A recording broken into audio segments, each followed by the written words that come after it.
Good morning, everybody, and welcome to the True Potential Do More with Your Money podcast. It is episode 48, and it is Friday, the 18th of December. Lovely to have you all with us today, and delighted to be joined by Peter Bowles, by Jeff Casson, and by David Harrison. Good morning, gentlemen.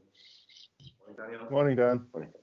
Now, today's subject, gentlemen, has been penciled in the diary for weeks. We have to keep moving it every week. It is all about Brexit. And here we are, Friday the 18th, and we still don't have a deal. But we will talk about, I think, what's been happening the last couple of weeks. We'll maybe have a bit of a guess at what we think might happen in the next few days, if we even get a deal or not this year. But I think before we do that, Jeff, would you mind just updating us with what this week in the markets has been like?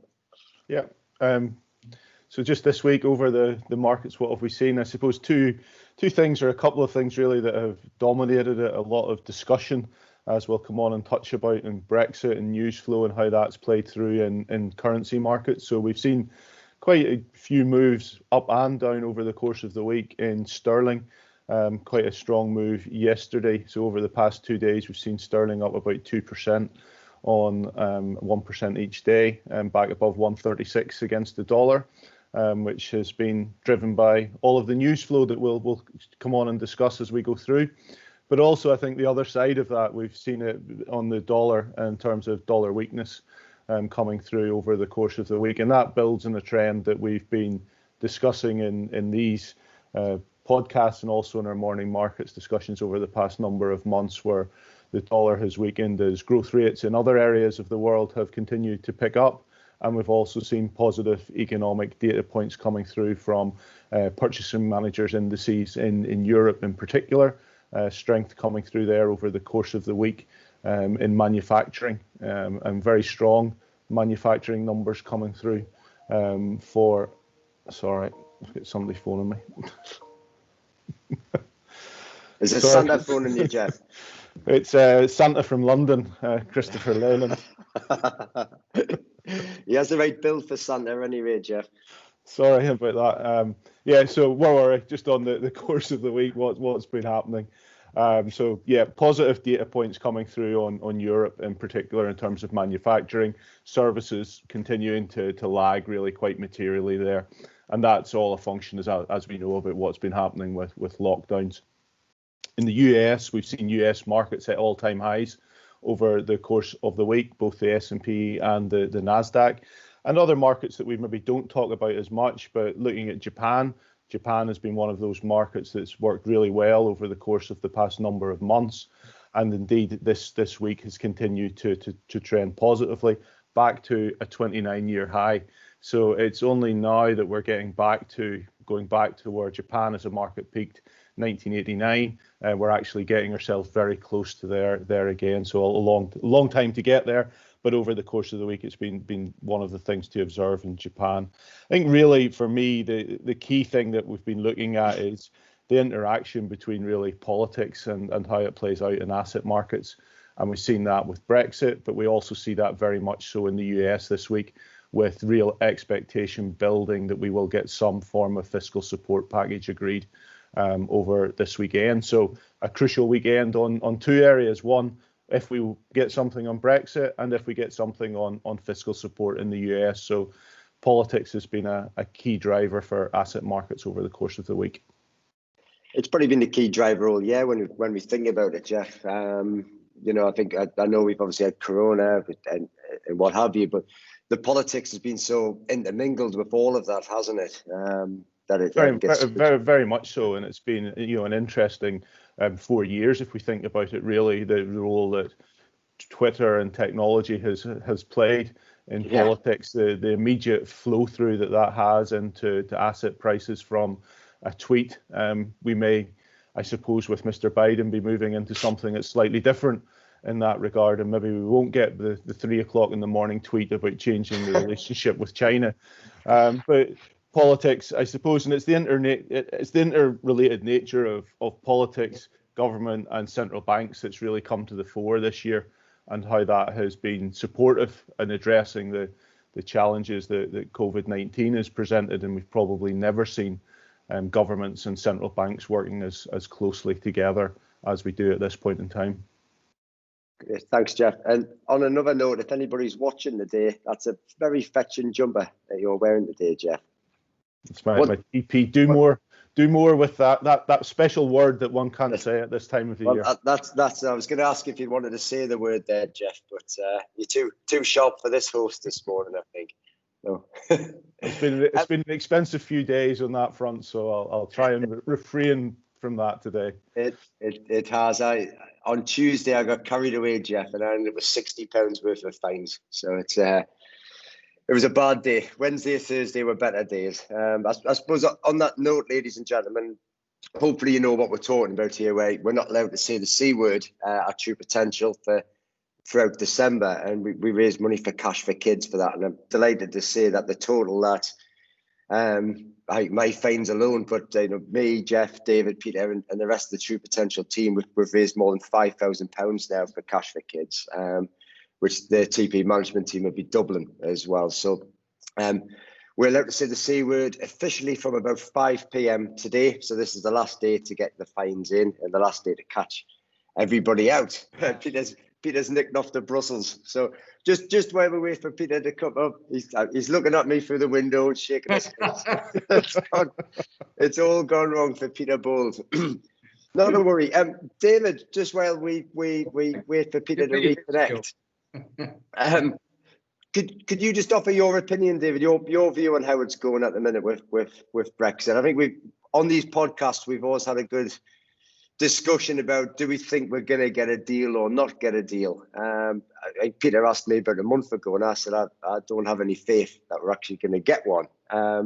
Has your view changed on that, David? No, Peter and I had a side bet at the beginning of the year, I think, where I was, and still am fairly certain that we won't get a deal.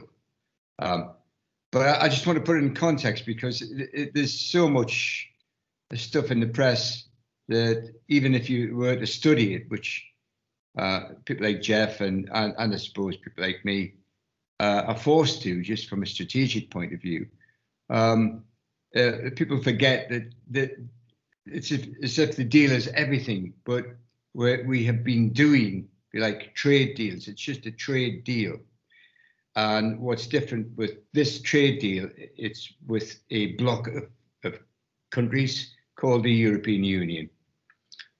So if you like, rather than doing trade deals with Czechoslovakia, Germany, Spain separately, we're doing it with one massive bloc, economic bloc.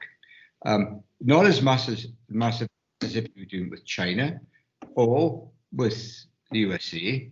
But to get a trade deal which we have with Japan, that's a big country. That's a huge country. As Jeff says, it's returning, if you like, to its proper place in the world. Large population, very, very well educated, very, very healthy, and we have a trade deal with them, for example. We just don't have a trade deal. And if we don't, we'll go to World Trade Organization tariffs. Once again, whether you agreed or not, the majority of people in Britain, the vast majority of people outside of London in England, decided that we should be better off outside of a bloc. I've never thought myself as a European. I can't understand why people say I'm a European, as if it stands for anything. What is a European? What the hell is a European? Yeah. What race, what gender, what ethnicity, what is a European? I think you made a point there, David, which really kind of ticked in my head there, which was that we're just fed up with being told what to do at the moment. And I think that resonates right now with the madness going on with the tiering system, with the government filling the pants, that's a polite way of putting it, yet again, and flip-flopping around. The vote for me, I voted, I think I've said this before on the podcast, when the referendum was on, I voted to stay in Europe because I didn't get a convincing case why we should have came out of Europe for those, for the campaigning side of things. But I quickly changed my mind when I looked at the bad behaviour going on from the rest of the EU with them, like, as you say, treating us as if we're silly, as if we're daft, as if we don't have a clue. Yeah, Terrible behaviour, which, drove out or helped drive out Theresa May from government. That was not helped, obviously by our own party, but the behaviour from Europe certainly hastened, I think, her departure. And then even, when you've been reading the leaks which have happened over the last couple of weeks, the way that they've been treating, Johnson and the team over there as well has just been terrible, with Merkel and Macron, refusing to see him, and just saying, no, just deal through the intermediary. And if you're like saying, you people will push us into a no deal with this behaviour. It's inevitable, because I think you've got a Prime Minister with Johnson who won't be bullied with things like this. I think this is we've said it again before, this is what his reputation's about getting Brexit done. Peter, welcome back. Just what we were asking you when you were missing was, and now you're on mute as well now, Peter. You're having a bad morning for Peter Bowles. But Peter, just could you recap where we are right now in terms of negotiations? What can happen between today, the 18th of December, and the end of this year? Yeah, I mean, just going back to what David said before, I'm going to stick with what I said all year, which is that I think we will get a deal. I have to say, I'm only doing that for a bit of sport on the podcast, because, like they always say in football, if you're a striker and you're going to take a penalty, the last thing you should do is change your mind at the last minute. You'll definitely put it in Rosette. So that's my approach to this now. I've said all year, I think we will. I think it'll go down to the wire. I'm going to stick with that. But I have to say, it does not look likely. I don't disagree with much of what David said at all, really. If I was a betting man, I certainly wouldn't.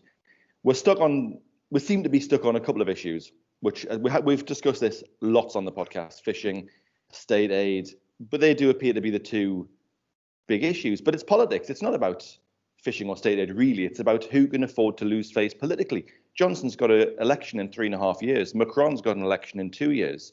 So that's the reason why when they're stuck on fisheries, what I think the French are particularly after is 8 years from now of transition where they can fish in our waters, vice, and all the rest of it. And rather than just having this end date where you're not allowed to do it anymore, Macron wants 8 years. Why? Because he gets them through 2 elections. Johnson is not prepared to accept anything, but might be prepared to accept 2 years, maybe 3 to push. Why? Because that means he goes to the next general election in 2024 with no ties, no transitions, no ties. We're done. So that's what you've got. You've got one person wants 8 years, one person prepared to do 3, and no one's going to blink. And we're running out of days on state aid. This goes back to David's point. The European Union don't want Britain to be able to subsidize or support our own industries without them having a say so. But if you believe, and there are two sides to every story, the European Union wants to just quietly ignore 680 million pounds of subsidies that they give to their own industries. What's their justification? And this exactly goes to David's point, because they argue that Brussels is the European Union is subsidizing those sectors, not individual countries. So that doesn't count. That's not the same thing. And this, of course, is where you are. So when you think about two sides that are as dug in as that on pretty fundamental issues, somebody is going to have to move an awful long way. It doesn't suit either of them to meet halfway, because that's after Johnson's election. It's shorter than Macron wants. So I don't really see a route to a deal, if I'm being perfectly honest.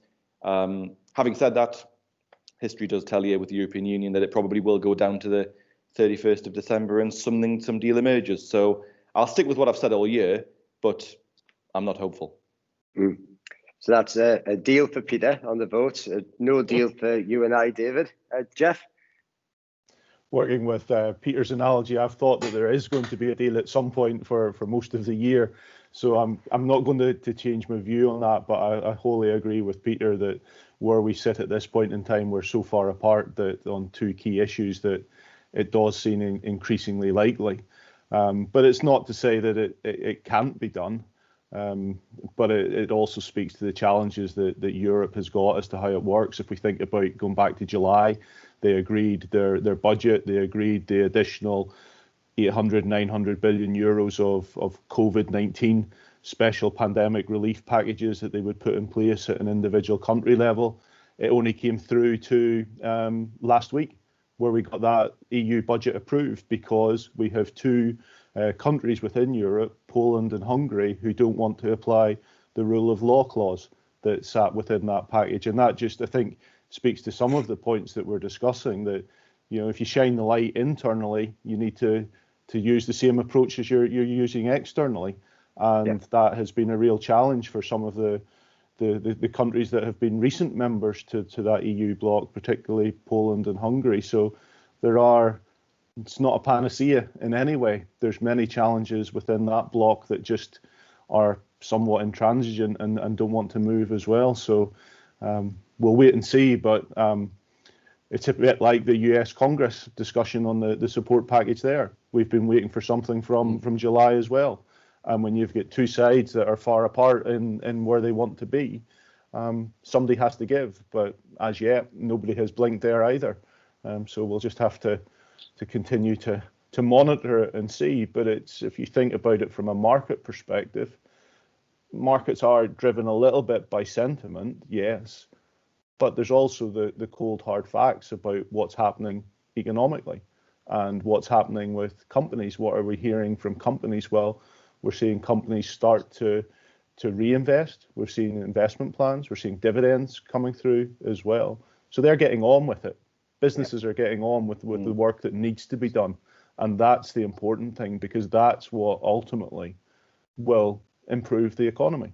And it's important that, you know, we always focus back on the data that we're seeing that helps us think about the recovery that we see economically, the recovery that we see in corporate profitability, and how that feeds into investment and drives future growth. And it's that is crucial. Yes, the regulation and things like that is annoying and frustrating around it, but at times we have to try and cut through that and think about what's happening at a true economic level from a company investment perspective. It's interesting what you said, Daniel, before about, you know, and you're very honest about you voted to remain because you weren't persuaded of a good reason to leave. Actually, I voted remain as well, just to put that out there. But for the opposite reason, I wasn't persuaded of a reason to stay. Obviously, yeah. However, what I was persuaded of was precisely what we've got now, which was the untangling of it I felt would just be so on balance complicated and messy, which is not a reason not to do anything, I accept. And I'm sure, I know David and I disagree on this. David's an entrepreneur through and through, so would welcome that sort of chaos and it would be proven right, I suppose. I just looked at it in 2016 and thought, I can't see a good reason to stay. I can see I'm being persuaded for lots of reasons why we should leave, sovereignty, trade deals, all the rest of it, get all that. But when it came down to it, I just thought the games that will go on will be in Europe for the next 10 years, even if we vote to leave. I might be slightly undercut by a couple of years, but I wasn't a million miles off.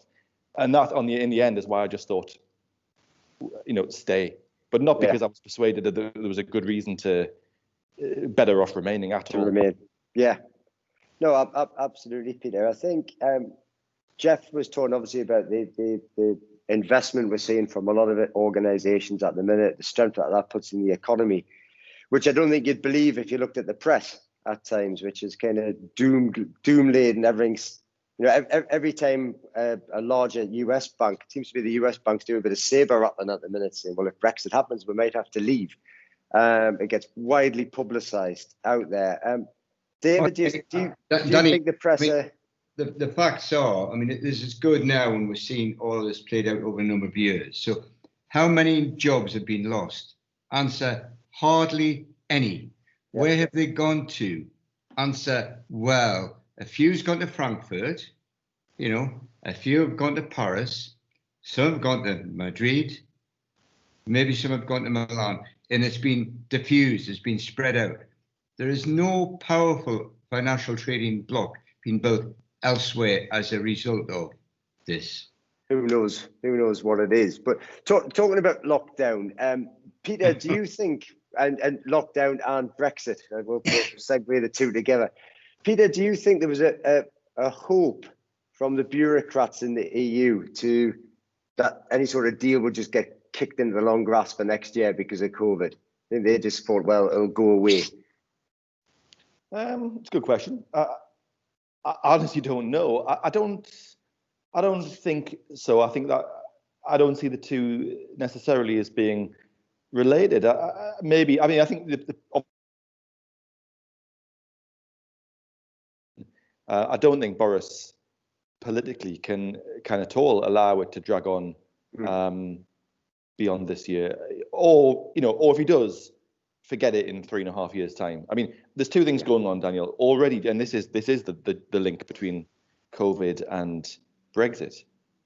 For a Conservative government, which is meant to be less in your face than a left-wing government, for example, to be saying to the population, you can have a festive day with your family or you cannot. You can go to the pub or you cannot. The kind of intervention in people's lives, and I understand there's a whole body of people who will give a medical reason why, and there's a whole other people who will say, that's ridiculous, the numbers don't warrant the kind of damage that's being done. Irrespective of that, because you're never going to convince them or them. They're just two different ways of thinking. But for a Tory government to be so in your face is I never thought I would see that. And for a Tory government to go into the next election, having been elected on Brexit, promised Brexit, and then not delivered it by 2024, I think they've got no chance. So in answer to your question, I don't know whether that's the exact answer, other than to say, I'm sure the EU would love it to drag on. I don't think Boris Johnson can afford it to drag on. Or else you might as well post the keys to Keir Starmer now, because that will be the outcome in 24. Yeah. No, Peter, I was just going to ask, why do you think they have changed? Why do you think that sort of form of conservatism has come to the fore today, of being in your face? Yeah, because I think when you become a government, and all the political advisors who think politically, because that's their job, that's what they do, they always get sidelined. And what happens is the long arms of the civil service do that right around you. And suddenly you have a chief medical officer and a chief scientific advisor and millions of others who turn up to you've just got to watch Westminster. It's brilliant. It's exactly that. I don't say that in a facetious way at all. They turn up and say, don't worry, Prime Minister, I can look after you here. I know exactly what we need to do. And you just need to take my advice on this one. And because you can't afford to get this one wrong, because if you do, it's tomorrow's newspaper front page, and that's your election. So just take my advice. And that creep, and I mean mission creep, I didn't mean they're creeps necessarily, but the mission creep, kicks in. And slowly but surely, people who have a political antennae and a political instinct gets eroded, and you become reliant on advisors who, it's the classic, long live the Prime Minister. You're into, as soon as that minister's out the way, the next one comes in and I'm loyal to you. And maybe that's true, but I just think they become very reliant on non-political advice, if you like. The kind of political advisors that get them elected suddenly then start to disappear, replaced by civil service. And I'm sure the civil service forever just get that minister in the palm of our hand, taking our advice. And, there's a reason why the thick of it in Westminster are well viewed as being pretty well, reflections of what actually goes on, because they are. Mm-hmm. Well, this is manna from heaven at the minute for bureaucrats, isn't it? The whole COVID thing. And you're absolutely right, Peter. Imagine being told even a year ago that you're allowed to see two other households next week. Imagine being told and thinking that's a great thing as well. This is awful. The civil liberties at the moment, which is, we could probably spend an entire other podcast talking about it, but it's shocking. The only bit of fun we've had this week is because London went into tier 3, so everybody's crying. And, we shouldn't laugh. We shouldn't laugh, because it's awful what's happening. Yeah. Bit by bit. But I think just shows the British and certainly the Northern wit, which was like, everyone was like, we told you, serves you right, But yeah, underneath it, it's not funny at all, is it? No. And I think just to give Boris Johnson a little bit of maybe recognition. I do think actually he's battled against this all year. I don't think he's been quick to just say, oh yeah, we'll pay everyone's wages. We'll lock everything down. I do think he's fought, probably to his own detriment, by the way, because I think what it's looked like is then U-turn after U-turn after U-turn. He's always looked a day late and a dollar short, because I think he's tried to leave it as long as he can, but in the end, even he's buckled under the sort of bubble pressure that he's under. I've just used another word there, bubble. You see, I didn't even mean that one. I just meant like his little political bubble. But anyway, whatever. That I think probably, as I said, to his own detriment, he's now looked like he's been behind the curve. They've never got in front of it. They've never been ahead of this one at all. And that is absolutely, and I do think that. I think they've never, with the communications and just everything, he's been too reactive. But if I was going to cut the guy a bit of slack, I'd probably say because I think he's just tried to wait and see, and because I don't think instinctively he's a politician that wants to be paying 80% of everyone's wages and telling people you can't see your family and you can't do this and you can't do that. It's not his instinct. I think it's something. I think you put your finger on something quite important there, Peter. I think. Look, we voted for. We, being the British public, the majority, voted for Boris. The man has not changed. It's the same man. His instinct. And the advice that got us out of Europe, get Brexit done, get me elected, all of that stuff was brilliant, if you like. And I think what the British seem to like is that decisiveness. You put somebody in charge, you want to be, they need to be in charge. And no doubt with politicians, even although it's a bit tortuous at times, we did put them in charge. Your local MP is in charge of something because more people in your constituency voted for that person than maybe the one you voted for, and you go with that. David, there's a really interesting article. I think it was Daniel Hannan wrote a couple of weeks ago in the Telegraph. It's just worth paraphrasing, but he picked up on the Theresa May point. Maybe that's where this went wrong with Brexit, because that was the joker in the pack. Cameron lost the referendum and went. Yeah. Boris was meant to become Prime Minister then. If you remember, he stood, and at the very last minute, through a little bit of argy-bargy or Michael Gove, he dropped out. But if he'd become Prime Minister then, we'd be probably through Brexit now, out the other side, would have been out the other side for years. What Theresa May did, who was not a Brexit, she wasn't in favour of that. I don't quite know what she was really in terms of Brexit. She seemed to be right down the middle on it. But by the time Boris eventually became Prime Minister, after 3 years of Theresa May backstops, transitions, extensions, the whole thing was then not what it was, what it was meant to be in 2016. So what Boris had inherited, a lot of water had gone under the bridge, and the EU had been given a leg up because of, as I say, backstops, island, borders, this, that, and the other. That was probably where this went wrong, and that was certainly Daniel Hannan's point in the article, which I thought was probably right. But then I suppose, Peter, you have to work with the hand you're dealt, and he's got a hand that he's been dealt, and he has to deliver something. And he did, because he came in a year ago, Jeff. He came in a year ago. We've just passed the anniversary of the general election last week. He came in, and just on the point about will we get a trade deal or not. He came in December last year, and within a week or so, we had the withdrawal agreement done. And it can happen, and it can happen quickly. You're quite right. You've got to deal with the hand you're given, but that's probably where the whole Brexit thing veered massively off track. Those 3 years of Theresa May. I think when the history books look back on it, they'll say that's where it went. We have to remember it's done. The trade deal that we were trying to get will have been done in unheard of time. They're just not used to working. They are absolutely 9 to 5. I watched, I think, 3 episodes of the thick of it last night, and the final episode of the Queen's Gambit. If you haven't watched the Queen's Gambit, you've been put off by. Watch it. It's a fantastic mini series. It's great. The thick of it, of course, is. How many times have you watched the thick of it? Every episode now, David. You must have been about 4 or 5 times through it now. It's at least that. Yeah. What's your favourite episode? Oh, I don't know. I mean, because we're live here, I can't really. Some of the things that they all say, even that soft minister says, it's just like, I don't know, just like Russia's. like it rushed up on them like a stroke, like a major stroke or something like this. It was on about last night, where I think it's quite good we get that mad Welsh woman saying, "My mother, have you ever cleaned up your mother's piss?" in a proper Welsh accent. And of course, it's minutes ago.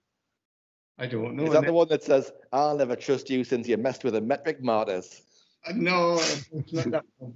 No, Do you remember the metric martyrs? and he's got his government advisor. He puts Glenn in to do it, and she's talking to Glenn, but Glenn like tries to like look up, and she's talking to him at the side of his face, you know. And later on, he tries to get past her, and she, "Don't touch me," you know, that's kind of thing where she wants you to touch. Who are you? Don't touch me. Get off me. All the whole thing. David, there's a great. For anyone who hasn't seen it, you really must. It's brilliant. But as long as you don't mind a bit of the odd little bit of swearing. I mean, there's not much. But there's a great one where the two. I think it's under the coalition when there's a Liberal and a Tory minister sharing the department, and some member of the public turns up and is sitting in the reception area of the department. And this is exactly how it works. I guarantee you this. There's only ever, from a minister's point of view, there's only ever two reasons why a member of the public would be in your office. Either something's gone terribly, terribly wrong, and you need to apologise, or they're lauded as heroes because they've done something great, and they want to be for the PR. You know, this is what we want. So the minister has no idea which it is. Is it the disaster, or am I meant to be saying well done? So one of them walks past and goes, "I'm sorry for your loss," and quickly walks on. And the other person walks past and says, vital work. And that's it. It's either disaster or it's a pat on the head. By the time we're probably on the next pod thing, I don't know if it'd be, you know, it's not going to make that much difference. And I hope we keep Nissan here. I hope they use their brains. Japan's a great country. You know, it's a big country. It's something. Chinese people are, as per normal, I've never come across a person that I didn't like from these places. Anywhere you go, if you meet with the individuals, they're great. But somehow people try to meld them together into something you might dislike. I hate the madness of crowds. It's, you know, which, anyway, I'm an individual. It's good. I'm going to shut up now. Well, I think we'll wrap up anyway now, David. Anyway, so thank you very much, David, Jeff, and Peter.